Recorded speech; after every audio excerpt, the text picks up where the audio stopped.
Hello everyone, welcome back to Campden Interactive Series. Today we would be discussing a very important and relevant topic focusing on sibling rivalry and conflict resolution in family business. Sibling rivalry is the biggest challenge for Indian family business. Resolving these conflicts is a complex, emotional, and difficult task that many families are unable to navigate.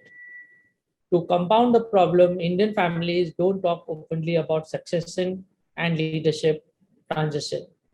In this episode, we'll discuss how to avoid sibling rivalries, improve family communication, and improve overall family well being.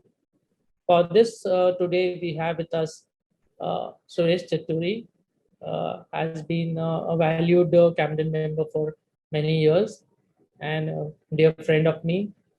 Uh, he's the Vice Chairman and Managing Director, Srinivasa Farms.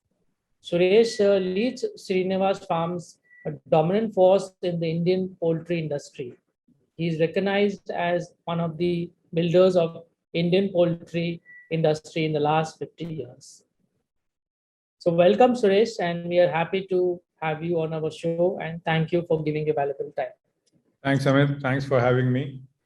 Appreciate. Thank you. So, Suresh, we'll just start about, if you can give a family background about you, your family business, how you got inducted, and, that will give us sort of some information for our viewers. Yeah. So, Amit, I think, so the business started in 1965. Dad came to Hyderabad and started with a small farm. And then, of course, the business built up. And so I feel like almost I've been in business since I was born, although I've not been, but watching it in a farm, in a village, this was the only excitement, right? Dad's business and all that. And we didn't have TV then, we didn't have cricket, we didn't have IPL then. So the only entertainment was following what Dad was doing. Yeah. Been involved in that. But then I finished my engineering in 92 and pretty much came home and joined and started supporting Dad in small, the areas here and there. Started by helping him in computerization in 1992. That's when it was just starting. And since my degree was in computers, so we started doing that. And then I went for my master's 96, 98 to US and came back. And then from pretty much 2000, I've been running the business. So I mean, the family business is interesting because it's John Ward was once explaining that it's three different worlds coming together, right? There's a family world, there is a executive's role, and then there is an ownership role, right? And then the worlds. And while the other two worlds are kind of merit based, the family world is all emotions based. So I think, at times, keeping all of them together, marrying them and balancing them out is the most critical game. And and you need to have your wits around, especially when you have siblings and all that, who, for rightfully or wrong, I think we have gone through so many spaces, right, Amit, in the last 40, 50 years, rights about women and rights about each other. So I think it's only positive, but then I think while you're in the middle of certain things, it's pretty excruciating dealing with family. Correct. Yeah. So you joined in 90, you joined in 2000, and how was it, the transition? You have siblings, and were you de facto chosen by your father to join the family business, and were there issues which you had to undergo in terms of with your father and your siblings? Oh yeah, I mean, so I have one older sister and a younger sister, and my older sister used to be used to come to office and take care of things before I joined in, and but somewhere running the business the conversation was I would run it, right? And so that's how it was. And I'm also, I'm rarely a guy who seeks permission or waits for permission. I go do what I want to do. And so that itself, I think my style of operating was itself a little caustic sometimes. So my father found it difficult. My older sister, she was not that involved in the business. She was not involved in operations, sales, and all that. She was primarily involved in the office administration. But then naturally, when I came in and started putting my finger and or foot into everything, so that was there. But I think so. The transition in many ways was more difficult from my father to me, because I think for him to hand over and give up control was a little tough, and I was jumping, wanting to do so many things, and I think so that's what difficult. I think with my sisters, the issue was more about for a long time, Amit, they didn't ask. They never asked for anything. But then situation for them to a large extent was water everywhere, not a drop to drink, because I ran the business, I had the check power, and I could do what they want, and whatever they wanted, they either had to go to their husbands or go to my father. And as I was saying earlier, in this day and age, when we are not like how it was maybe, I don't know, 40 years back, the difference between a son and a daughter. And in my house, frankly, Amit, dad did bring us up like pretty much equal. In fact, in many ways, they probably had more rights than I did. So they could get away with a lot more than I could. So in that scenario, I saw that quickly that this thing was becoming something that me and my sisters would have to deal with at some point. It was becoming problematic for us, because if they are, like buy a car, as I said, I was running the business, I had the check power, I could buy anything I want, but they wanted to buy something that they really had to. So I saw sometimes they were getting angry with me because they couldn't get angry with their God, which was my dad, right? So that was one of the first things I noticed. Not first things, about 10 years back, I noticed that if I don't resolve this, then I will have issues with my sisters for the rest of my life. So I think that's where I think we were having more issues, right? Not about control of business, not about running of business, but we were also entangled. Like my older sister, daughters were getting married. She wanted to give something on that. She didn't know what she had because it was all entangled. So that was one of the first things I realized, that I need to disentangle this, right? So I had to do certain, how do I say, so a lot of drama in 2010, 2011, so that my dad would take that seriously and make it clear what belongs to whom. So that actually, Amit, has brought in a lot of peace with my sisters. As siblings, we still go at each other, but at least we are very settled about what is what. No more tensions. A very unconventional route I took, Amit. So I went to the two of them and I said, "Aapko jo lena hai, pehle likh lo, and then whatever is left, I'm happy with it." Of course, I knew it was in some ways a smart move, which I told them also, because I know my sisters, they'll never take anything which they don't think is not theirs. And it was a very easy way for me to resolve that. And I think the most important thing here, other than parents and all that, is to have somebody who all of you listen to, right? Having some outsider, a neutral person who can help you resolve these things, right? Otherwise it will be very difficult. And how does this family sibling rivalry, what is your general view, and how does it affect the family business? We have seen many fantastic businesses get destroyed, right, Amit? I think there are more often those stories than a family working together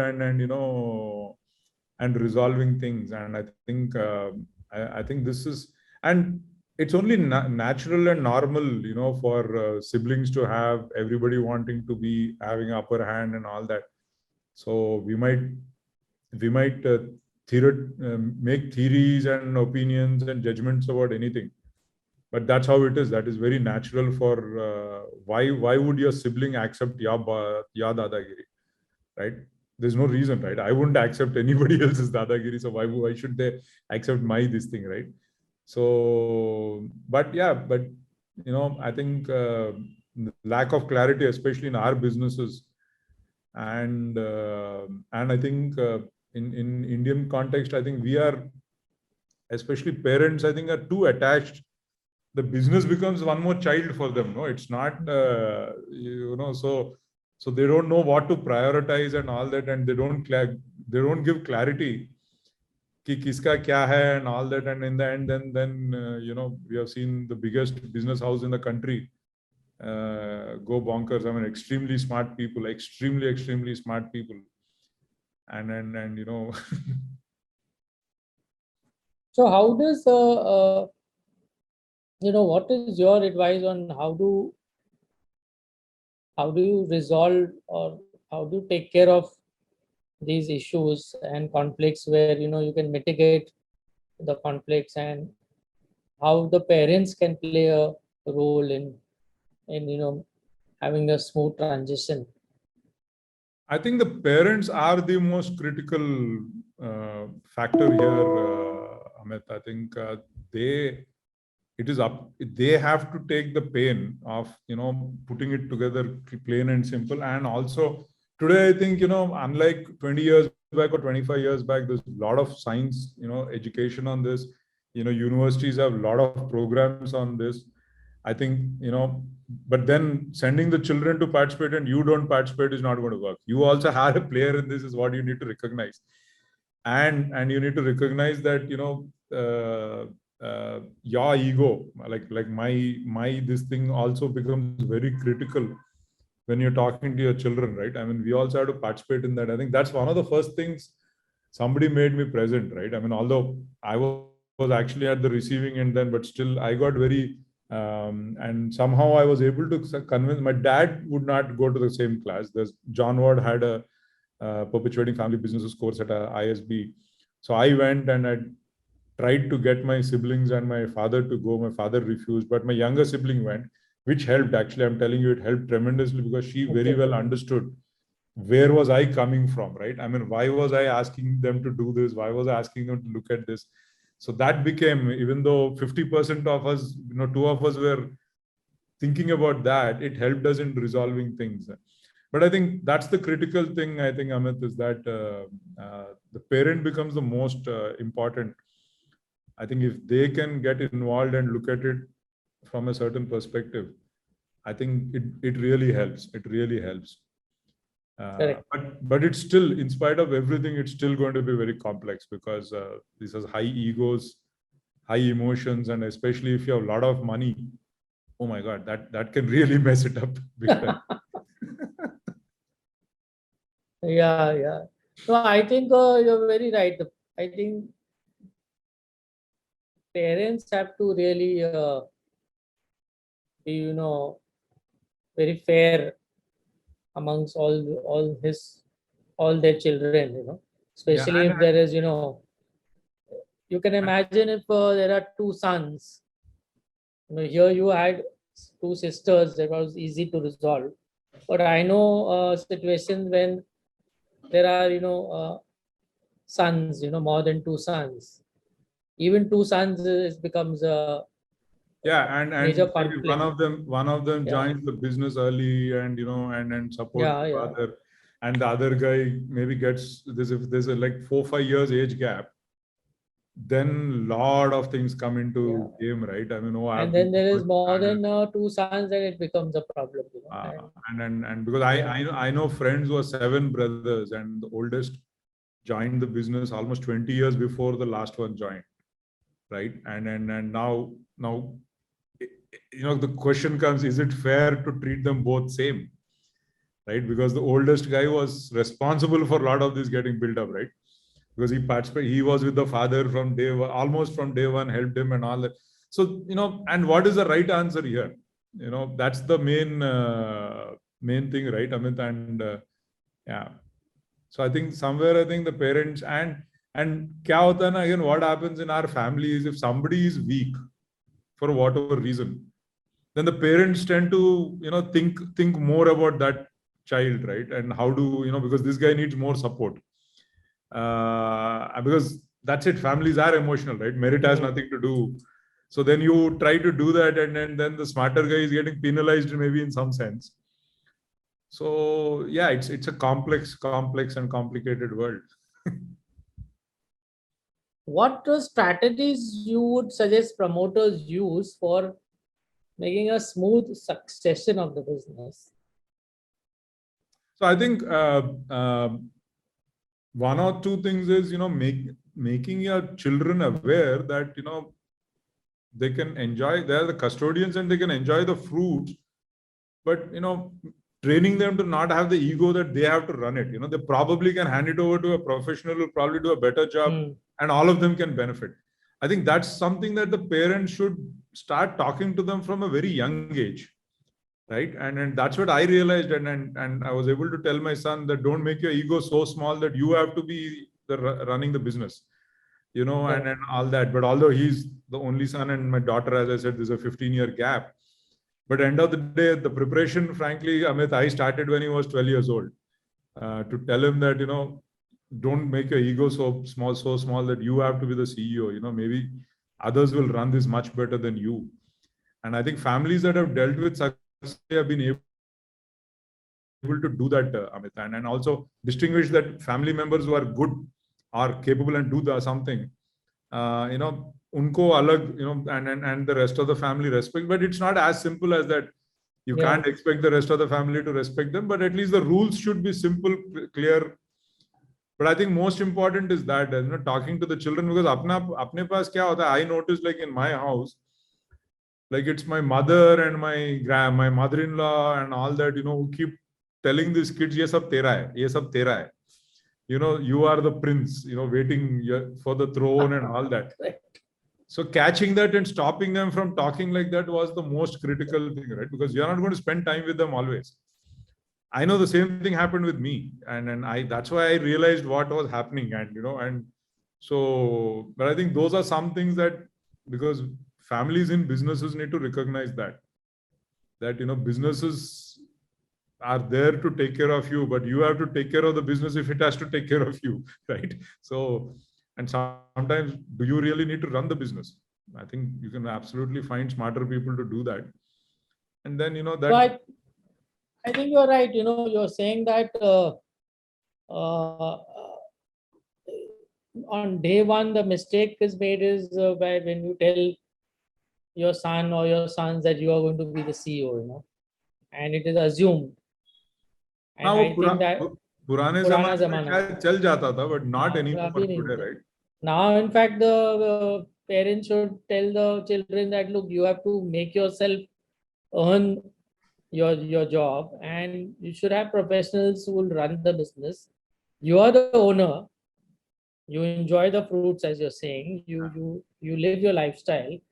But as far as a business, working of a business, operating companies should be led by professionals who can, deliver value. And we have IITs, IIM, ISBs, PhDs working for us, and then you bring some fellow and put him on top of them, and and we have seen that now, Amit. I mean, in and around us, we have seen how these businesses have been destroyed because, frankly, you brought and put somebody at the top chair who's not good for some mid-level manager company on the size, right? Because again, that's the other thing I feel we are doing is we are making them too entitled. Giving 18-year-old guys business class tickets, and Ferraris and all that, and so that was a point earlier. I was also looking at writing, but being too lazy to make any, write. So where are we training our children in our real talent, right? I mean, where we have created something out of nothing. But today we are actually making them soft, getting so used to luxuries. Yeah. It's like when I was started my career and joined the family business, I was involved in some new project, and I was told that by my father's when you're going for local work, use a rickshaw. You're not going to hire any taxi. And when I used to go on touring, I had to share the room with my colleague, Yeah. Not that, I'll get a suite. And so those kind of You're right. things, You're right. we have to do it even now, Been in the business for almost now 30 years, Amit, and my staff tells me that I am the only CEO in our industry who stays in the same hotel as the staff. I said, what the hell? They said, sir, all these other guys, sir, if there is no other hotel, we have to go stay in the neighboring town. We can't stay in the same hotel. I said, why would you do that? And who did that? It's the parents who trained them like that, right? Correct. Yeah. So Suresh, last piece of advice, last question, what is your one very critical advice for our principals, promoters, and the next gen members of the family business?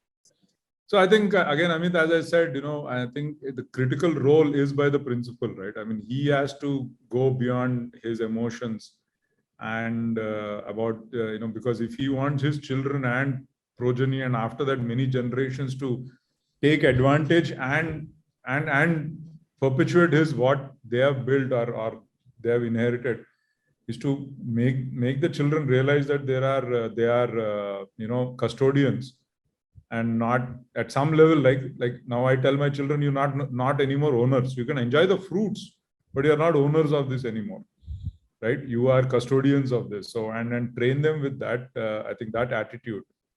And today there's tremendous knowledge available, na, Amit? I mean, like maybe join Campden, go to universities. There's fantastic resources available today. I think people should take advantage of that. They have to spend time on that. The benefits you get is directly proportional to the time you spent on something like that, right? So read, send your children to some proper classes, and put them in systems where they can interact with peers and learn, right? So I think that's the critical thing, Amit.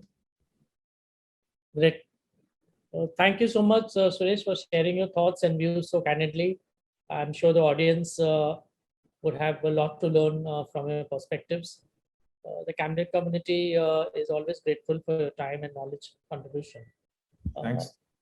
Stay tuned for us with us for more candid conversations at the Campden Interactive Series. See you all next time. Till then, take care, stay safe, stay well. Thank you. Thank you. Bye.